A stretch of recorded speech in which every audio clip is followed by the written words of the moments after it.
Baik, selamat berjumpa kembali teman-teman di channel ini.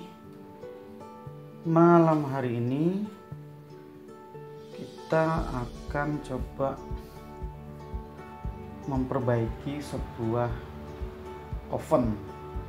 Ini adalah microwave dari merek Panasonic. Tipenya adalah PMO 400. Coba kita otak-atik dulu.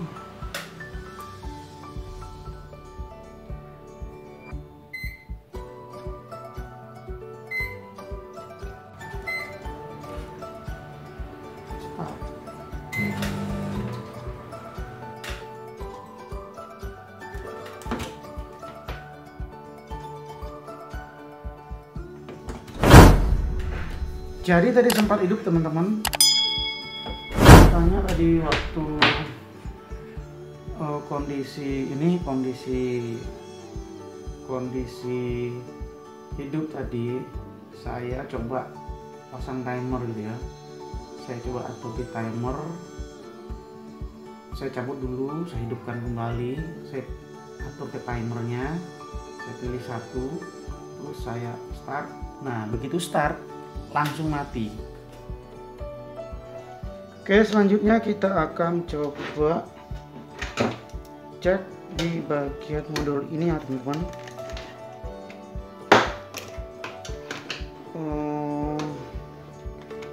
Kita akan cek di bagian sini.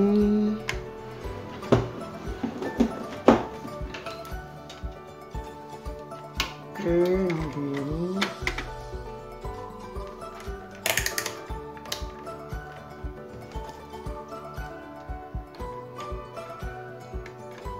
Oke, masuk, listriknya masuk. Kalau kita cek di keluaran yang merah dan yang putih,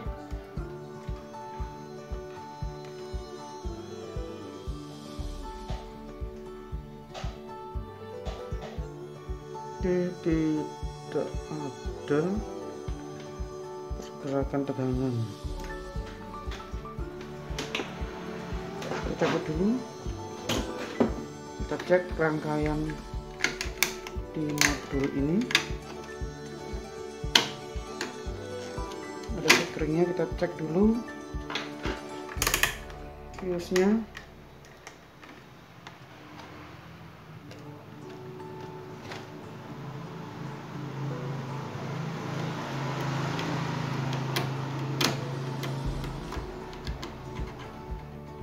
Oke, sepertinya springnya putus, kita angkat.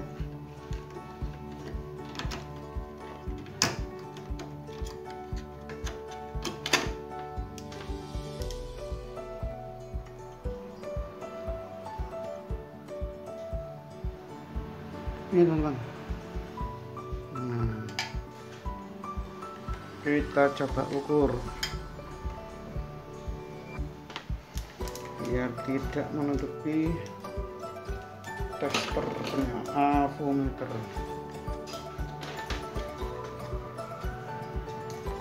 Kabelnya bulat. Oke,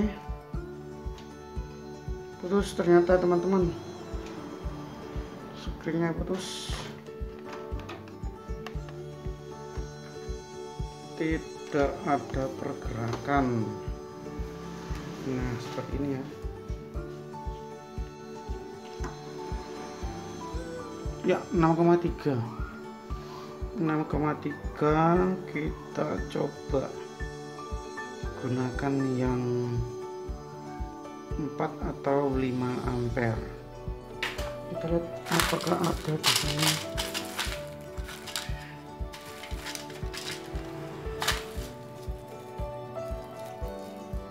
Ampere.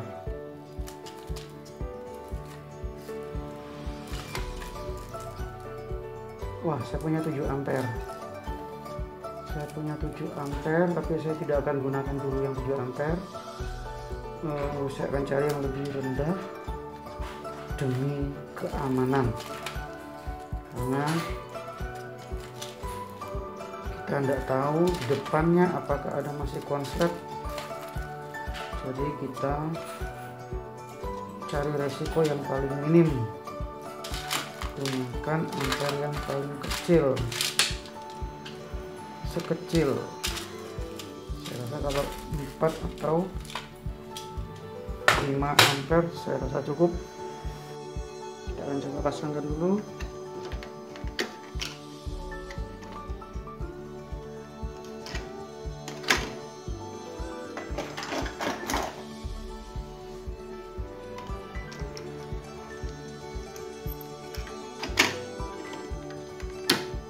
Oke, kita akan lihat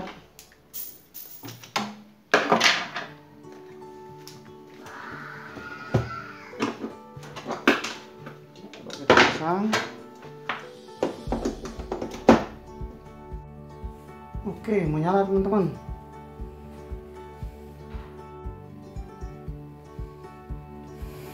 Kita coba jalankan, kita atur dulu timer 1 menit, berarti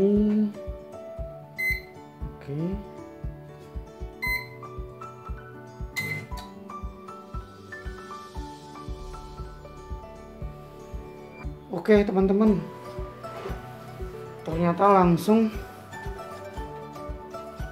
putus, lagi. Nah, berarti kalau analisanya seperti ini, sudah dipastikan bahwa rangkaian di depannya itu ada yang bermasalah. Coba kita cabut dulu. Pengecekan pertama kita lari ke magnetronnya dulu. Nah, magnetron ini yang menghasilkan microwave-nya, gelombang mikro. Oke, cukup membutuhkan sebuah multitester.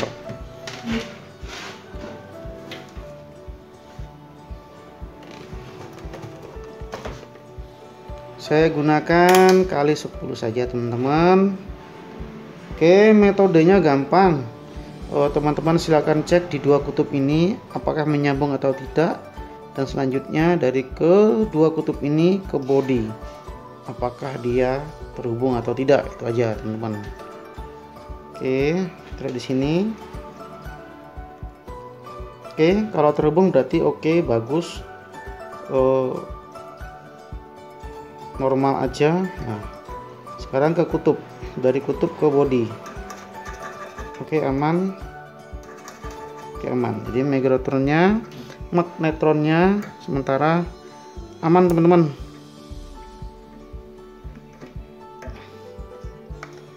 Kita pasang kembali.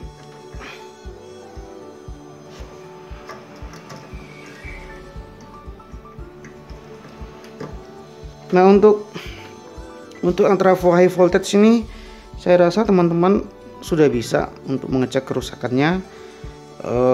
Sekunder dengan primer apakah terjadi hubungan singkat, sekunder dengan primer apakah terhubung dengan besi. Oke, saya rasa saya tidak perlu mengukur ini. Selanjutnya kita masuk ke, nah, ada 2 komponen selanjutnya, yaitu di bagian ini, 2 dioda ini sama 1 kapasitor ini. Oke, coba kita angkat. Untuk kipas angin, karena di awal ini sempat berfungsi, jadi sementara kita abaikan dulu. Kita coba bongkar yang kapasitor sama diodanya dulu.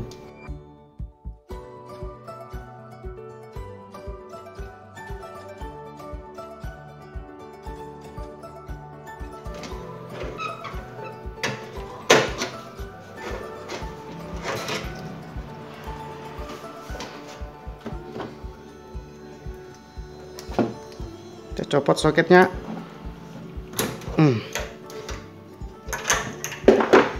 Baik, beginilah teman-teman penampakan dari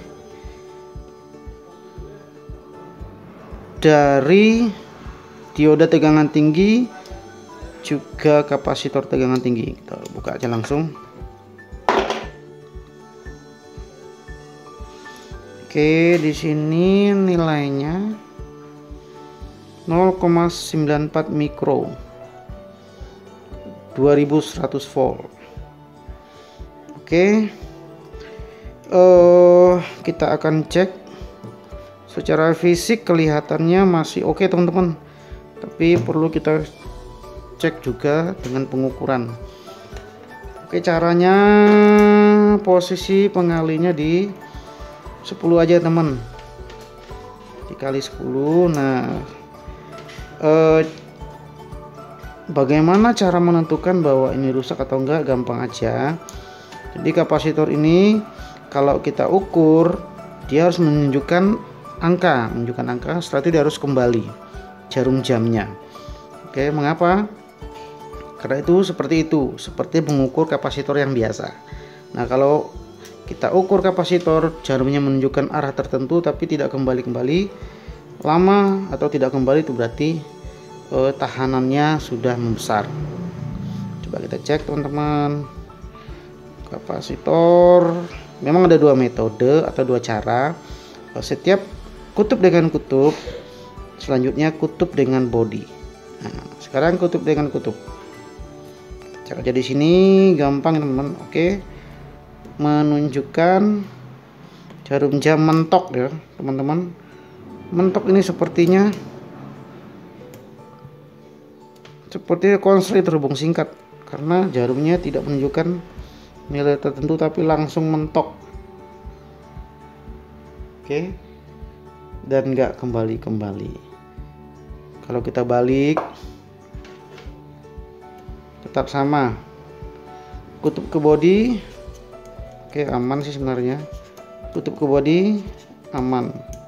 Nah, yang menjadi masalah di sini adalah ketika diukur itu jarumnya nggak kembali.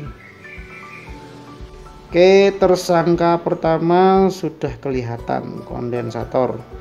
Apakah short bisa menyebabkan konslet? Sangat bisa teman-teman. Baik teman-teman, kita lanjut kembali. Nah, setelah kita mendapatkan spare part yang kita butuhkan, lumayan lama pesannya, ini agak lama teman-teman mendapatkannya, pre-order. Kita harus menunggu kira-kira 15 hari.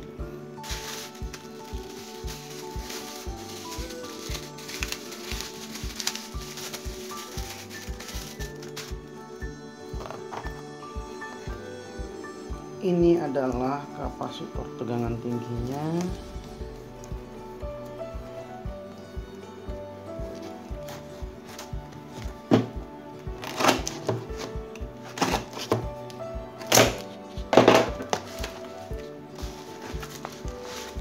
Nah,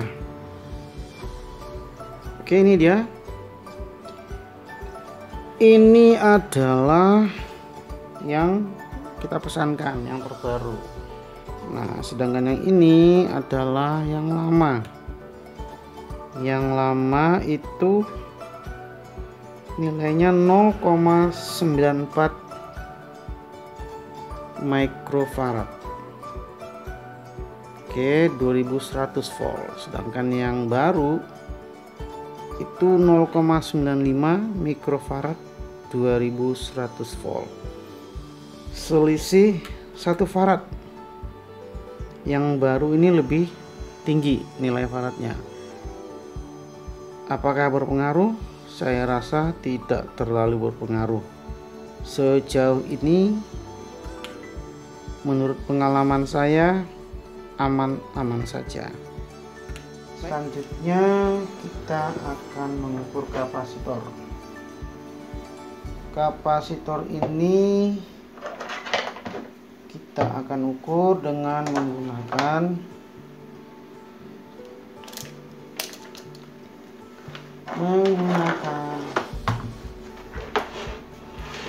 info analog. Nah, oke, cukup dikalikan 10 atau 100 nggak apa-apa. Nah, ini ada dua yang baru di sini, ada dua, yang satu lama dan satu yang baru. Kita akan ukur yang lama. Metodenya atau caranya bagaimana? Seperti tadi, kutub dengan kutub.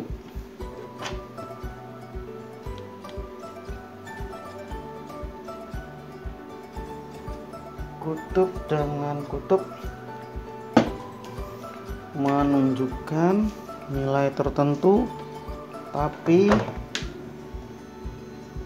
jarum tidak mau kembali.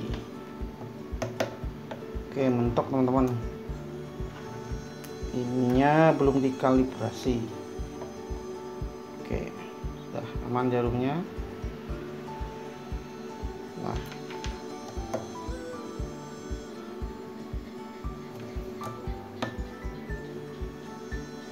oke, tidak mau kembali.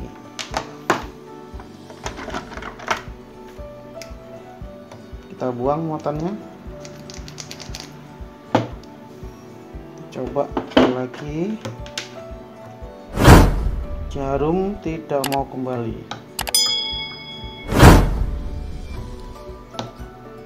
Oke, dan ke body. Oke, sebenarnya tidak konslet dengan bodinya, tidak terhubung singkat. Oke, tadi kita ukur jarumnya nggak kembali teman-teman. Nah, selanjutnya coba yang baru. Nah, tidak menunjukkan. Oke, kutub dengan kutub, jarumnya tidak bergerak. Kalau kita naikkan, nah, dia mengisi langsung kembali. Nah, ini teman-teman.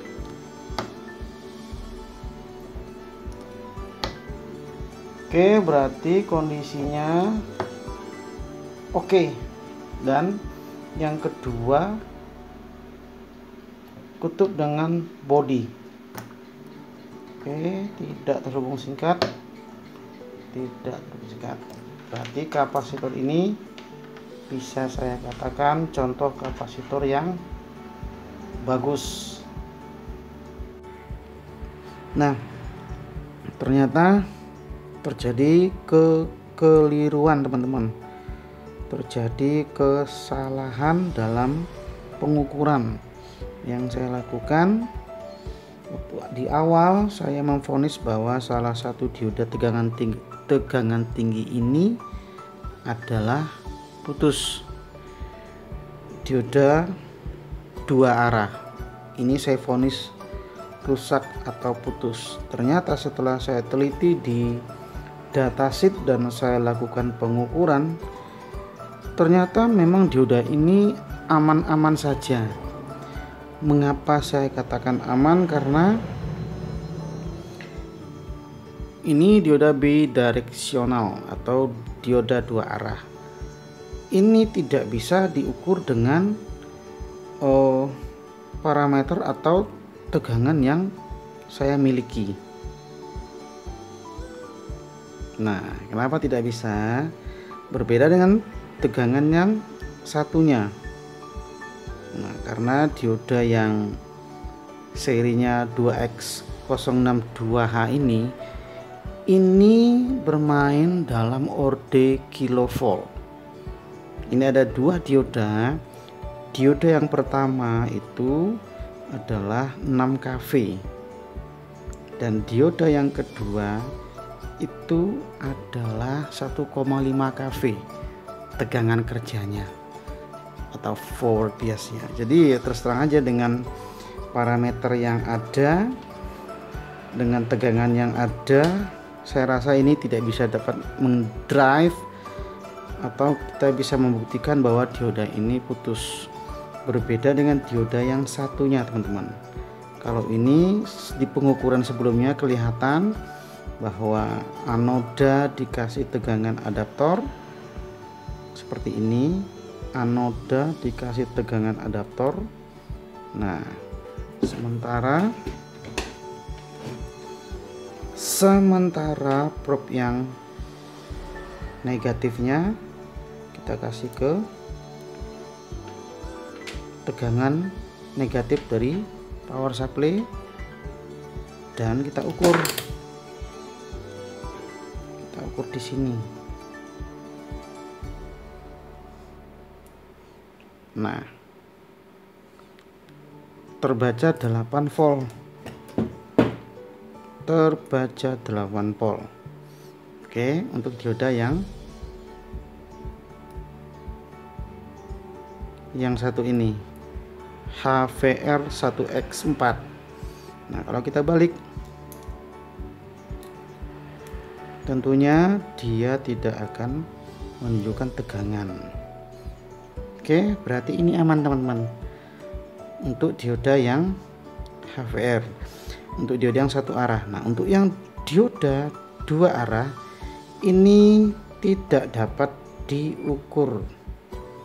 Mengapa tidak dapat diukur? Karena tegangan kerjanya masih jauh yang diharapkan, tidak bisa mendrive atau mendorong. Nah, pada pengukuran pertama, inilah bentuk kesalahan yang terjadi dalam pengukuran yang saya lakukan. Tangan saya menyentuh pada bagian ujung probe, itu yang menyebabkan terjadi kebocoran tegangan. Kalau saya lepas, nah hasilnya begini teman-teman. Salah satu tangan saya lepas, dia tidak terbaca apapun, 0, apalagi kalau saya lepasin seperti ini hasilnya. Kalau saya pegang, dia akan terbaca. Nah, inilah namanya kesalahan dalam pengukuran yang menyebabkan saya memvonis dioda ini putus.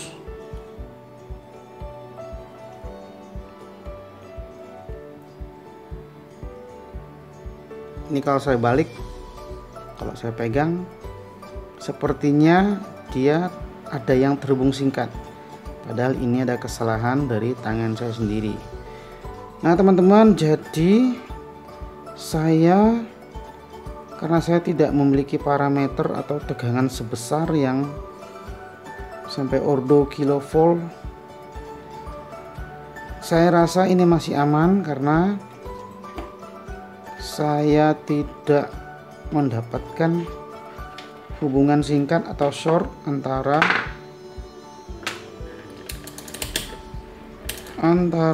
kaki atau kedua kutubnya.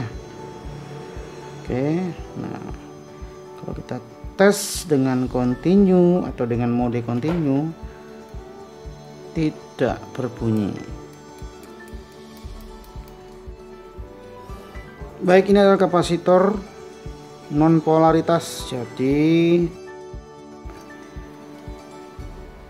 boleh terpasang secara terbalik.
Baik, posisinya sudah kita pasang teman-teman.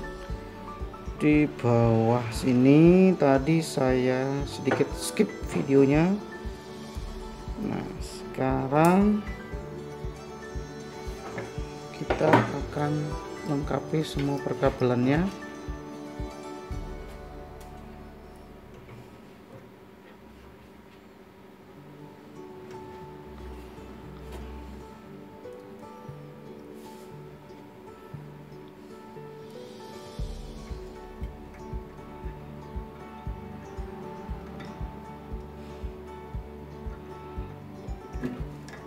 Oke, magnetronnya sudah aman. Selanjutnya kita akan selesaikan di bagian sini.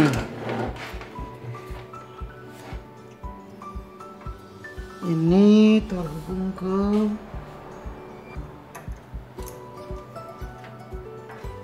trafo tegangan tinggi.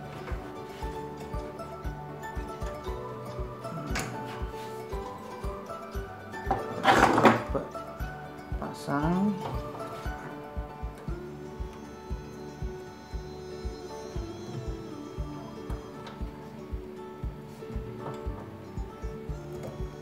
Oke, sudah terpasang teman-teman.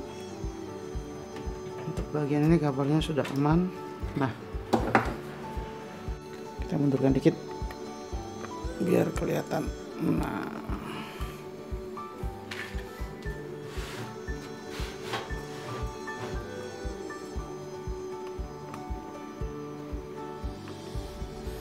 oke, 6,3 ampere.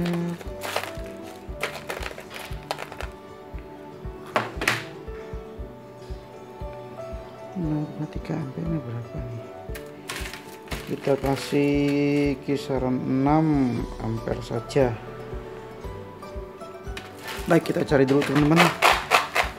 Kita skip videonya.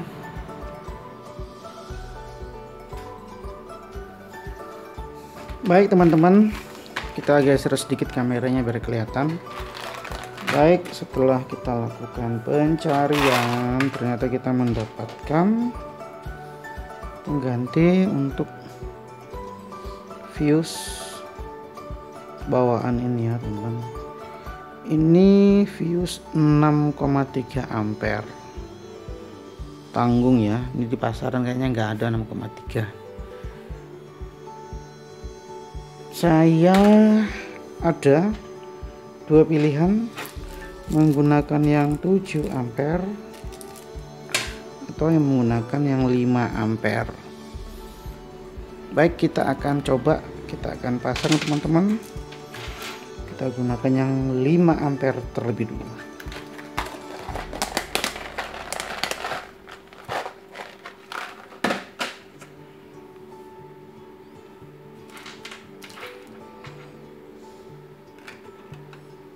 Posisinya ada di sini ya teman-teman. Nah, di sini.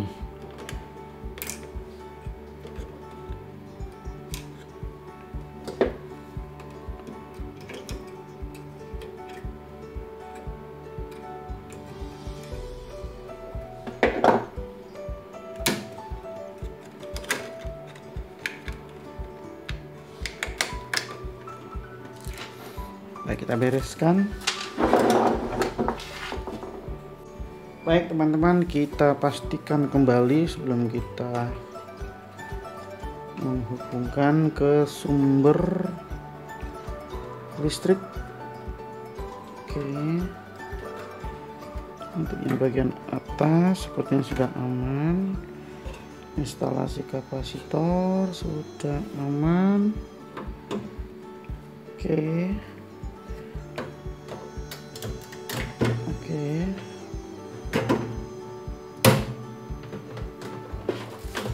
Sudah aman. Baik, kita akan colokkan ke sumber. Kita akan coba atur timernya. Oke, lampunya menyala. Baik, kita akan atur timernya 60 detik. Timer reverse power clock. Oke, 60 detik. Oke, sudah ya. Kita akan coba.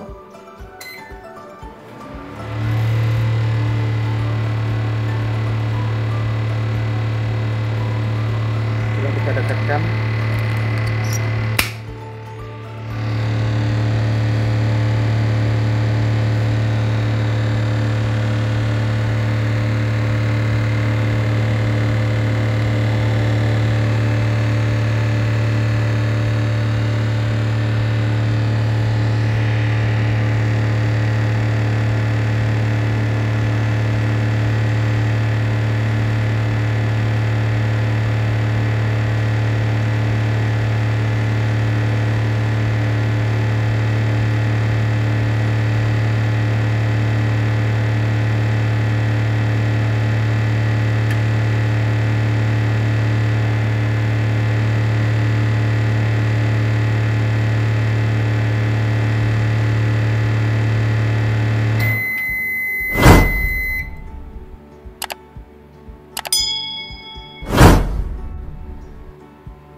Baik, kita akan coba menghangatkan air dalam gelas ini, teman-teman.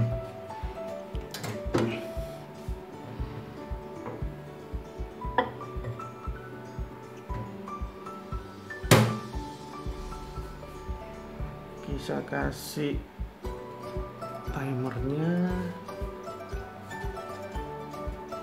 Timernya kita kasih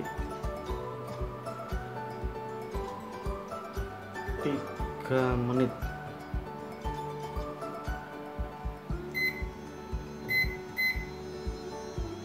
Oke, kita mulai.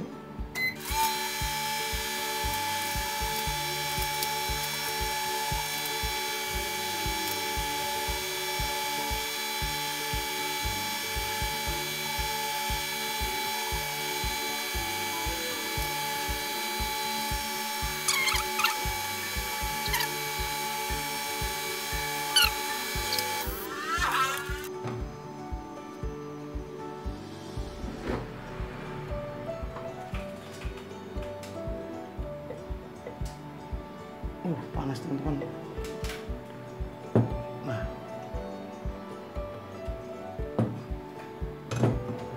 kelihatan uapnya. Saya timer sekitar 1 menit aja ya. 3 menit ya. Airnya mendidih, teman-teman. Kelihatan uapnya. Nah, oke, baik teman-teman, ini saya pastikan bahwa pekerjaan kita sudah selesai, dan memang yang menjadi permasalahan atau yang menjadi kerusakan adalah di bagian kapasitor tegangan tinggi. Kapasitor tegangan tinggi ini short ya teman-teman, konslet sudah. Tadi dugaan saya juga di bagian dioda yang bidireksional atau dioda 2 arah tegangan tinggi, ternyata tidak terbukti. Setelah saya pasang, saya tidak ganti, ternyata bisa berjalan dengan normal. Baik teman-teman, sampai berjumpa di video dengan pembahasan selanjutnya. God bless you.